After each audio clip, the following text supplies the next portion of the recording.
வானராக்கினிக்கு பணியாரங்களை சுடும்படி பிள்ளைகள் விறகு பறக்கிறாங்க, பிதாக்கள் நெருப்பு மூட்டுறாங்க, சிறிகள் மார்ப செய்யறாங்க. பாத்தீங்களா என்ன போட்டிருக்கு? வானராக்கினி என்று சொன்னால் பிள்ளைகள் பெறுவதற்காக, பிள்ளை பேற்றுக்காக வணங்குற ஒரு தெய்வத்துக்கு பதிலா வானராக்கினின் பேர். காட் ஆஃப் குயின், வானராக்கினி. அப்ப அந்த ராணி போன்ற, அது ஒருவேளை அஸ்தரோத்தா இருக்கலாம், இல்ல ஒருவேளை காமோஸ்க்கு இணையான ஏதாவது ஒரு தெய்வமா இருக்கலாம், பெண் தெய்வமா இருக்கலாம்.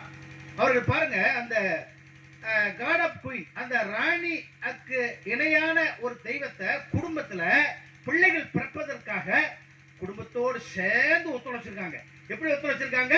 வானராக்கினி என்று சொல்லக்கூடிய ஒரு பெண் தெய்வத்திற்கு அவர்கள் இஸ்ரவேலின் தேவனை விட்டுவிட்டு, தேவனை வணங்குவதை விட்டுவிட்டு, மெய்யான தேவனை விட்டுவிட்டு பொய்யான காரியத்திற்காக குடும்பத்தோடு சேர்ந்து ஒத்துழைத்திருக்கிறார்கள். அப்பா பார்த்தா விறகு பறக்கிறாரு, பிள்ளைகள் பார்த்தா விறகு பறக்குது, அப்பா நெருப்பை பூத்து அது ஒரு உண்டாக்குறாரு, அம்மா மாப்ப செஞ்சிட்டு இருக்கு. ஒரு செயல் செய்யறதுல குடும்பத்தோடு பங்கு, அவங்களுக்கு தீங்கு செய்யறதுல குடும்பத்தோடு. ஒரு தீங்கு உள்ள விஷயத்துல சின்ன பிள்ளைகள்லாம் விஷயங்கள் அங்கிருந்து சேகரிச்சு கொண்டாந்து அம்மாட்ட சொல்றாங்க, அம்மா அப்பாட்ட ஒப்பிக்கிறாரு, அப்பா திட்டமிடுறாரு. பார்த்தா ஐக்கியம் நிறைய உடை. இன்னைக்கு நிறைய விசுவாச உடைசல், ஐக்கிய உடைசல் எப்படி ஆகிறது என்றால் இவ்வண்ணமாகத்தான் ஆகிறது. எல்லோரும் குடும்பத்தோடு கூட சேர்ந்து ஒரு விஷயத்தை பேசி அவர்கள் பிரிந்து போகிற காட்சி. ஆண்டவர் சொல்றார் பாருங்க, பிரிய தேவஜனமே, கர்த்தர் நம்மளோடு பேசுகிற காரியம், தங்களுக்கு வரவு வர வேண்டும் என்று, தங்களுக்கு நன்மை கிடைக்க வேண்டும் என்று, எங்கள் குடும்பத்தில் நல்ல பிள்ளைகள் பெற வேண்டும் என்று அவர்கள் விரும்பி வானராக்கினிக்கு தங்கள் படையல்களை படைக்கிறார்கள். இன்னைக்கு நம்ம யாருக்கு படைச்சுக்கிட்டு இருக்கோம்?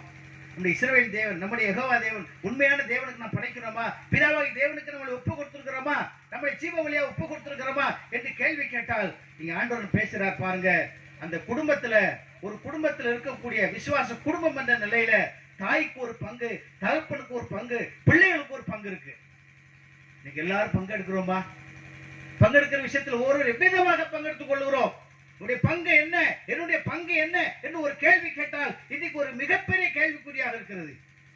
ஒரு தாய் என்பது செலுத்துகிற, ஒரு தந்தை என்பது செலுத்துகிற. சரி, அப்போ இப்ப மீண்டும் அந்த சிந்தனைக்கு நான் வருகிறேன். இந்த தாய் என்பது தகப்பன் என்பது சொல்றீங்களப்பா, அது என்ன விவரம் தான் கொஞ்சம் சொல்லுங்க. அப்ப நீங்க உங்க இருதயத்துல கேள்வி எழும்பலாம்.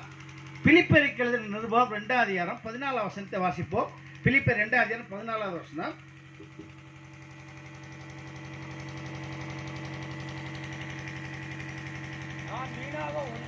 வீணாக ஓடினதோ, வீணாக பிரயாசப்பட்டதும் இல்லை என்கிற மகிழ்ச்சி கிறிஸ்துவின் நாளில் உண்டாயிருப்பதற்கு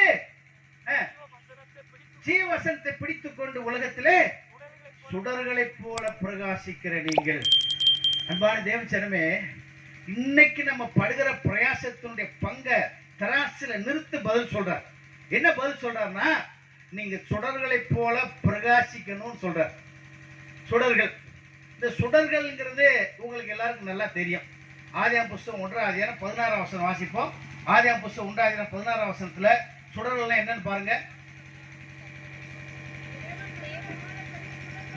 பகலையால பெரிய சுடரையும் இரவேல சிறிய சுடருமாகிய, பாத்தீங்களா, சந்திர வெளிச்சம், நட்சத்திர வெளிச்சம், இந்த குடும்பத்தை சரியான இப்ப எல்லா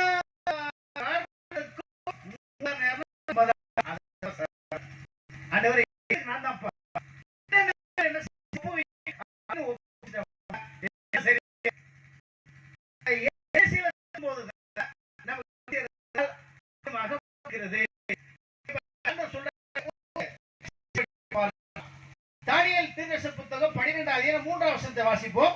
தானியேல் 12ஆம் அதிகாரம் 3ஆம் வசனம். நட்சத்திர வெளிச்சம் என்ன சொல்லுது பாருங்க.